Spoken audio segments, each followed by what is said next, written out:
Hey, this is Les, and this week I'm thrilled to chat with multi-hyphenate actress, singer, dancer, and digital creator Loren Lott. Loren can currently be seen in Praise This, available to stream now on Peacock.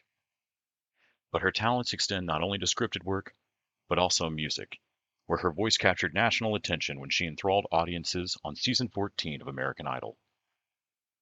Loren made it to the top 16 finalists, and we talk about her singing, her acting, her experiences on stage and on screen, and much more. It's a fun interview, and I hope you enjoy.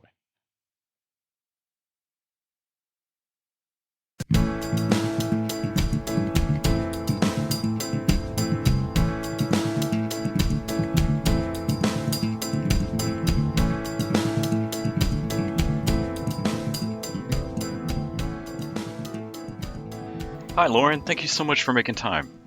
I really appreciate it. Hey, of course. Nice to meet you. I literally just got done watching your performance of Skyfall, which folks can go find on YouTube right now, and I seriously still have goosebumps on me from it. Uh, from that note, oh my God. Uh, Instruments for me and music can get close. I mean, music moves everybody, but there's something about the human voice that can just catch you by surprise sometimes with emotion. Um, and I know, I mean, I don't sing anything close to the way that you sing, but there's something just, I don't know, for me that's always been if I'm in a bad mood, singing, can break that. It's one of the few things that can break that. Can you talk about finding singing and your love for it? Oh, yes, totally. Well, my grandmother sang opera Who was in the in audience church. there for that? Was she not? She was, she was, and she sang opera when I was young. Just all my life in church, she sang. She was just had the most beautiful voice. So she was really my first singing inspiration because growing up, I didn't really grasp that she was making me feel a certain type of way, but that's in reality what she was doing. She was just making me feel a certain type of way with her voice. And then I started realizing that I had that ability when I would stand in church and sing, and then my grandfather would cry. My grandfather, nothing really moved him. I mean, he didn't have a lot of extra emotions, but I could make him cry by doing nothing but singing. So that was when I started realizing, like, oh, this is actually a gift, and it's a gift that I can offer to people. Is to be able to just stand here and sing and trigger whatever emotion that it is in them that can bring them to tears. And that's when I started like really taking it seriously. But my moment of when I was like, oh, okay, I do this. I was 5 years old, and you know that song, four da da da three da da two turtle doves and a partridge in a pear tree. Where there's a part in that song that's like five golden rings. So that was my part. And every time that it was all the different students singing with our pieces of paper. And then it got to my part, and I would go, five golden rings, and belt it out. I didn't know that I was belting it out. And the parents all cheered every time and would wait for my part to come up every time. And I was like, oh. And then I truly just enjoyed that whole moment. It was my little Beyonce moment. And that was another moment when I was like, well, I want to do this whole time. I want to show off in front of people. I want to sing like this every day. So yeah, that was my journey of like, oh, okay, I sing. I can do this. This is where I find my music. And I mean, singing at the taking advantage of the opportunities and finding the path that you've made takes more than just talent. There's lots of real work, and I think a lot of people sometimes gloss over that. So and so's an overnight success, and no, there's some grind there. Do you have a time where you first kind of ran into realizing that oh, I really want to do this, and therefore I've got to go through this real work here that maybe isn't as fun as getting to belt it out? Yes. Um, my goodness, I've literally had so many moments. I would say when I was young, there was a big show that I was auditioning for, and everybody knew it was going to be a hit. And there was another show as well who they were both going for the same, I guess, pilot spot. And these were two pilots, and they were kind of the same singing type of show. And I got down to the finals for one, and I made it to the producers for the other one. So for one of them, the one that I made it down to like the final two, I was going up to, I lived in San Diego at the time, and I was going up to Hollywood like every other week or day to wrap up these auditions for this part. And I kept going and I didn't get it, but then I still had the other one. So the other one, I spent the night to meet the producer. Like, it was all such a thing. And then I go in there and I meet him. He was like, oh, you were just so lovely, blah, blah, blah. And then as I was leaving, I was like, by the way, when are callbacks? Just so I'm not on pins and needles. Because as a young kid, whatever, or like, I was like 15, I would do that, and you could do strange things as a minor. And he was like, honestly, we need you to be fatter for this. We're looking for like a big Black girl. And then I went through that where it was like most things where they needed me to sing as a Black woman, as a Black teenager even, they wanted me to be fat. And then that was when it was not really fun anymore. When my looks started to like play against me. And I was like, well, do I gain weight? Should I gain weight? Because I sing, but then I didn't want to kind of perpetuate the image that they were going with of like the fat Black girl who sings, or I'm not going to say fat, but just a heavy set Black girl who sings. But that was the word they used back then, you know. But I was like, I don't want to do that. But that was when it kind of wasn't fun anymore. It kind of started like affecting my really just my ego when I would go into auditions. I knew that I wasn't always the preference. And then having people tell me, you know, straight to my face when I finally did start getting roles, like, I'm surprised they booked you for this. It's easier to light-skinned girls. Or just the things that people would say about my complexion and just anything. Really everything that had to do with my look. When my look started having an impact on things, then it was like, it would just hurt my feelings. I mean, as a young kid, you gain a thick skin being in this industry because people say crazy things right to your face, especially when you're dark skinned. They just have no filter as if it just doesn't affect you, you know. But those were moments when I was like, this is actually a job. Yeah, like this right here is like work. It can be stunning sometimes how talent gets talked to like objects, like your furniture in the room. And I cannot imagine piling racial bias on top of it. And do you remake your career around a producer's idea of what you? It's insane. Yeah, it is, and it's like, what do you do? You know? Yeah. But, well, you had mentioned moving or living in California, and then I'd seen in your bio that you had talked about kind of moving to Atlanta and getting into that scene. Can you talk a little bit about what that change felt like, or did you have a moment there where you thought, I've been taking this seriously, but there's a different gear, there's another level I could go to? Yes. So I was in Atlanta, and at the time in Atlanta, you were really only able to book the like one-line roles because they would get their talent from LA and New York and then fly them to Atlanta and then audition you for like the smaller parts. So I was only getting calls for a certain type of role. And I think after I went in for, my mother called it pretty girl side chick, because that seemed to be like everything that I was getting called in for was like some kind of groupie, some kind of like side chick type of whatever.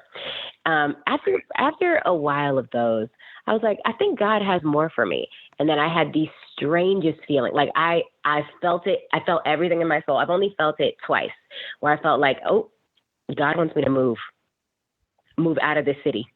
And I felt it when it was time for me to move to LA. And I felt it this time when it was time for me to move to New York. And I was like, I need to be in New York.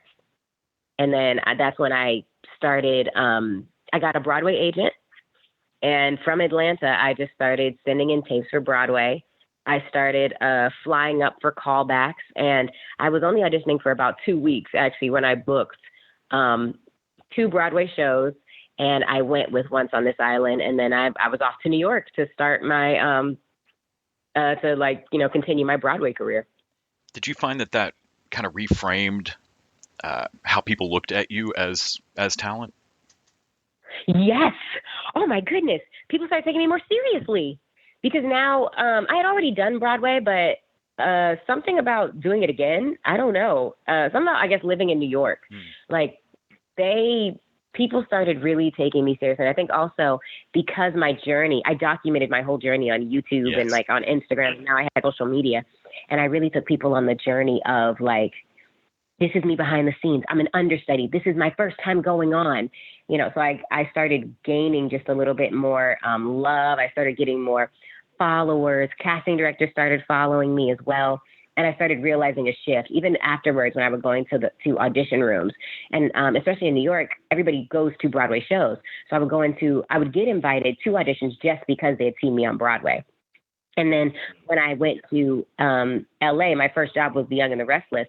And I felt like they asked me a lot of questions about Broadway as well in my screen test, and people were like just so impressed with like the whole Broadway aspect. So that was actually an elevation for me. It put me at another level where it was like I was taken even more seriously, and doors were starting to open more that I hadn't had access to before.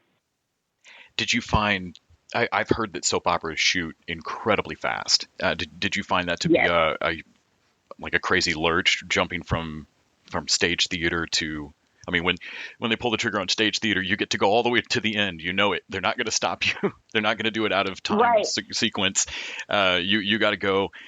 And I cannot imagine how insane the immediate shift might be to go into soaps. Can you talk a little bit about transitioning your acting skills into camera? Was that difficult? I mean, you'd already done television work, but oh no, that one was pretty difficult because I had been on Broadway so long, and Broadway acting is bigger than TV and film acting. So trying to find that balance was a little bit like, but the hardest thing with jumping from stage to soap was really the amount that I had to memorize. Because, sometimes you can get up to 5 scripts a week that you have to memorize, and on a slow week, maybe you'll get like 2 to 3 or like 1 sometimes, but they shoot a full episode every day. Whereas like on most shows, you shoot an episode every 2 weeks. Yeah. People think South Park's nuts for doing 1 a week, and that's animated. Yeah. Oh my goodness. It's insane. And it runs like a machine. They really have it down to a science, but going from one world to that was really, really, I'm going to say difficult. It was different because I was a swing on Broadway, which meant that I was understudying it like maybe 5 to 6 tracks, which meant at any moment I can get a phone call that I'm the lead of the show today, or I'm the smallest role in the show today that I don't even know that well, or I'm the other lead today. Like just at any moment, I woke up with so much anxiety every day because I never knew what my day was going to be. I never knew who I was going to be on for. And you can't sink in Broadway. You can only swim because people are paying too much. There's no option for you. They hired you as a swing to constantly be able to swim, even when everybody else is sinking, So going from that to soap operas, even though soap opera world is intense and it's a lot of memorization, nothing was harder than being a swing on Broadway. Yeah. Nothing in life for me is harder than that. So I was like, if after being a swing, I can do anything. So I was like, oh, you got 5 scripts this week? Throw them at me. We're here. Right. I had 3 monologues that make absolutely no sense. We're fine. Yeah. No, I'm off book already. We're good. Yeah. Literally. That's great. Of course, I gushed about your singing. We talked a little bit about acting. The thing that you're in right now that I just watched the trailer for and I'm looking forward to watching is Praise This over on Peacock, which looks so great. I mean, even in the trailer, comedies are difficult. Sometimes you watch stuff and go, that joke works on paper, but the timing's weird. Praise This just looks fantastic. Can you talk a little bit about working on that, working in the ensemble? Is there a feel for you as an actor when you think a project's going to work? Oh, so when we were filming Praise This, just from the fact that it was starring Chloe Bailey and she was making so much buzz, I already knew that it was going to do, people were going to like it. And also the other lead, Angelica Washington, was so funny that we all knew, with them two carrying us, this is going to be a great movie. And also behind the scenes, everything was so funny and we just really got along. I actually pray that I can book more comedies because behind the scenes, it's funny. Everything gets to be funny. Whereas I film more dramas and behind the scenes, it's still funny, but it's just so much heavier. It's a lot more that you have to carry. And I'm going to have fun anywhere, but when you're filming a comedy, you can just laugh. Like all day you're laughing, on scene you're laughing, behind the scenes you're laughing. And it's constant fun. So when we were filming this, even just being able to rehearse with everybody and do so many full out performances. My character, Kelly, she has like just performances, and it was so much fun. It was such a dream to even be casted in a role like that, because that was a prayer for me as well, is that I book more roles that make me feel the fulfillment that I feel on Broadway. And to play Kelly, it was definitely that same opportunity where I actually got to perform for like hundreds of extras and have these like big Beyonce moments. And it was fabulous. I pray that I get to continue to do that, those type of roles. I mean, just going through your IMDb and your resume, it's just been an amazing string of opportunities. Getting to do American Idol, I can't imagine how strange and intense that probably was. Working on soaps, working on Broadway, working on Peacock movies, Kirk Watson, so many things. Do you still have a bucket list thing that oh my gosh, that would be the project that I would dream of? My prayer, dream, everything for years has always just been to play a Disney princess. That's just always been the ultimate goal. My first princess was Brandy in Cinderella, and I didn't think anything of it, but I realized that having her as representation, who was a dark-skinned, beautiful girl with braids in Cinderella with Whitney Houston, that changed my life. I didn't know that then because I was like 5, but I didn't ever struggle with my complexion. So even when the world was telling me I was like ugly, they didn't like my skin color, and that it didn't get cool till later, that still didn't bother me because I never let it like hit my heart. I always thought that people were just ignorant. If you didn't like my complexion, you were just ignorant.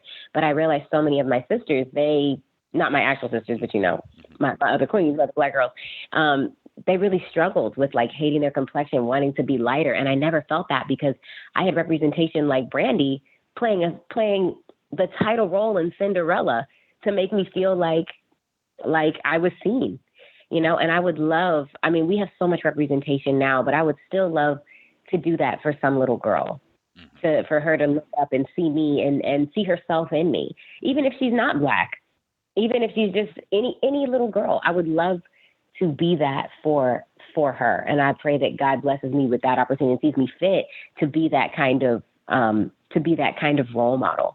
And to for her to see me singing and in some glamorous dress and just all of that, I would love to be her princess. So that's my ultimate dream. Of course, I would love to play a superhero. Everybody wants to play a superhero, but I want that as well. But really, the ultimate dream is to be a princess. Well, I mean, if they've got any sense at all, I can't see you not getting to do it. You're absolutely fantastic. I can't thank you enough for taking the time out of your day. Talk to me about it all. Can't wait to go watch Praise This. The trailer's hilarious. Thank you so much. Oh, yes. Please watch it. I think you're going to have a lot of fun. It is a wild ride. And thank you so much for having me. You have a great rest of your day. Really appreciate it. Thank you. You too.